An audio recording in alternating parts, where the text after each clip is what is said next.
Hi, and welcome to my channel. Or if you're a returning subscriber, hi again. It's so nice to see you back here for another video. My name's Teslark, and today I'm going to show you how you can make textured resin using epoxy resin and mica powder. As always, I'll have all the materials that I used for this project linked in the description down below, and let's just hop into today's project. This mold holds roughly 150 milliliters of resin, but I'm planning to pour this project in two separate parts. So I started out by mixing up 100 milliliters of clear resin, and I'm just going to use that resin to fill the molds. And for this first pour, I just want to make sure that I've got a nice even layer of resin all across the top of my piece, as well as filling in the sides of that outside rim or outer edge of my mold. Next, I'm going to take a popsicle stick and use that to go around that outside edge of this mold, just because it is pretty deep, and so I want to pull up some of the air bubbles that are forming in that outer lip. Once I can get them up to the surface, it's easy for me to use my heat gun and pop them. Now that I've got those bubbles pulled up to the surface, I'm going to use my heat gun on the higher setting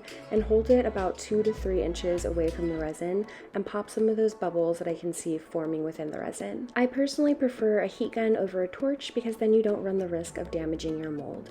But once I've got those bubbles out of my resin, I'm going to take a clear piece of saran wrap or cling wrap and lay that right flat down over the top of my resin. And you do want to set it down in a way that you're not going to get any bubbles, but if you happen to get a lot of bubbles, you can always just pull the cellophane up and try again. Now that I've got my cellophane down nice and flush with my resin, I'm going to take a pair of crafting scissors and carefully cut off some of that excess cellophane. You'll want to be careful during this step because since the resin is very liquidy, the cellophane will move around quite a bit. After I've got those edges cleaned up, I'm going to gently use my fingers, of course wearing gloves, to really gently pinch the cellophane and the resin together until I get a really cool textured pattern. Also, if you're enjoying this resin art tutorial so far, don't forget to give it a like. It's a free way that you can help out my channel, and it also lets me know that I'm making content that you want to see from me. Once I'm happy with how the texture is looking in my piece, I'm going to go ahead and let this set up completely, so I'll let it cure for about 12 to 24 hours before moving on to the next step, so we will be moving forward in time quite a bit here in this video. Well, hi, here we are in the future. Fancy meeting you here. But now that this first layer is cured, I'm just going to carefully use my fingers to pull up that cellophane. And I've actually done this project both ways, leaving the cellophane on and taking it off.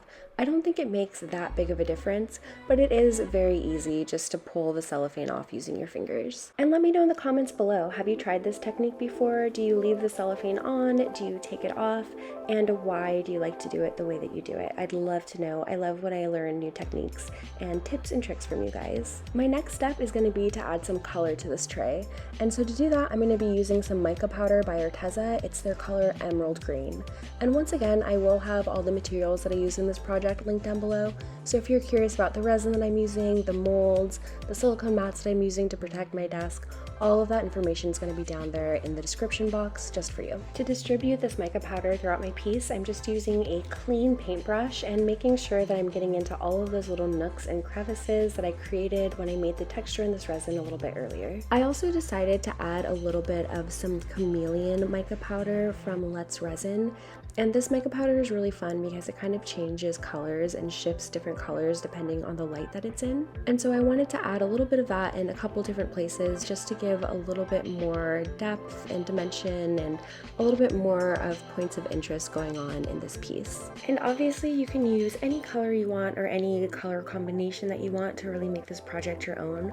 I recently made one of these trays in a magenta and kind of like a color shifting gold, which I'm not sure which one of these videos will go up first, but if the pink tray is up first, I'll make sure to go ahead and link that in the description as well, just in case you're curious about how that one turned out. After I've got an even coat of pigment down over that cured resin, I'm going to use my hands to gently tap on the sides of the mold and use some gravity to sort of move all of those little particles of mica powder around and get a more even coat on my tray. I'm also going to use my paintbrush, like you can see here, just to break up some of those bigger chunks of resin. It's alright if I have a little bit of loose powder left over, but I don't want there to be too much because I don't want it to float to the bottom of my mold. I'm also making sure to take some time to hit all of the sides and corners of my mold because I want to make sure that I've got a nice even coat of pigment on the entire piece. After I've got my entire piece coated with pigment and I don't have too many large chunks of powder left, I'm going to go ahead and pour another layer of resin onto this. So I went ahead and I mixed up 100 milliliters of resin off camera to save some time, and I'm using my heat gun to pop some bubbles that are forming at the surface of that resin. Once I get the surface bubbles out of my resin, I'm going to be adding some pigment to this as well. So to this I'm going to be adding more mica powder by Arteza. It's their color Noir, which is just a silvery black color. So I'm going to add some pigment powder to my clear resin, and the general rule of thumb whenever you're mixing pigment and resin is you want to keep it about 10% pigment to 90% resin. Any more than that and you may have some problems with curing. You can always add a little bit more pigment if you need to, so I suggest just adding it a little bit at a time and adjusting as you go. You also want to make sure that you're scraping both the sides and the bottom of your container as you're mixing, and make sure that you're mixing that powder in really thoroughly, as you don't want any large chunks of mica powder left in your resin. And now that I have my resin pigmented, it's time to go ahead and pour that back into my mold. Once again, pouring from a slow, high stream to help some bubbles pop on the way down. And because the resin is quite viscous, you want to work slowly, especially when you're getting close to filling up your mold, as you don't want to overfill your mold and have extra cleanup to do after the piece is cured.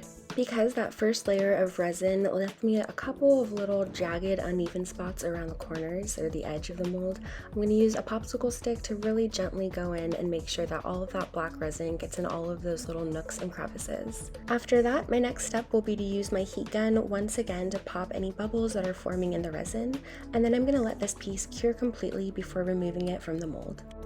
Alright, so I went ahead and I let my piece set up overnight.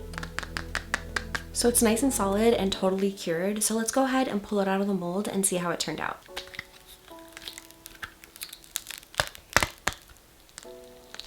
Oh my gosh, you guys, look at this color. It actually kind of matches my sweater sort of perfectly.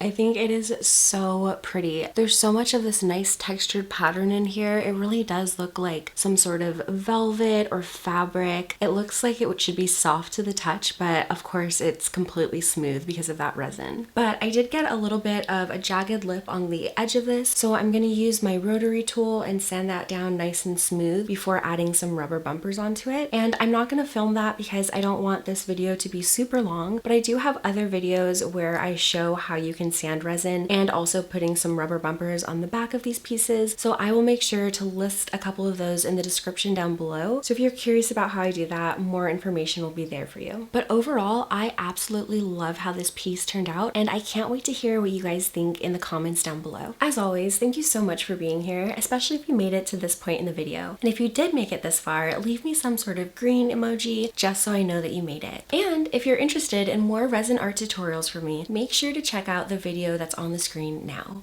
See you there. Bye!